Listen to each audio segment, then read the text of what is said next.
You scroll until 2 a.m. and wake up exhausted.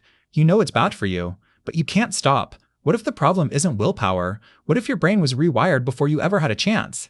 You feel anxious in crowds, you avoid eye contact, you rehearse conversations that will never happen, and every notification pulls you back to the screen. You think this is who you are, but it's what was done to you. Years pass like this. Your friendships stay shallow, your confidence stays low, and the phone becomes the only place you feel safe, which is the exact place that keeps you anxious. Jonathan Haidt wrote The Anxious Generation to show you this.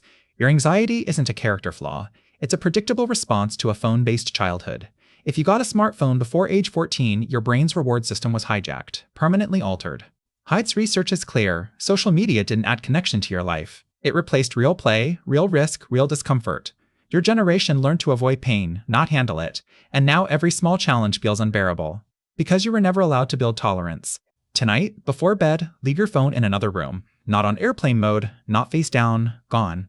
Let your brain remember what silence feels like. You become someone who can sit with discomfort. Who doesn't need constant distraction? Who trusts themselves in a quiet room? That person was always under the noise. Your anxiety has a history, and history can be rewritten. If this hit you, Society Revolution has more.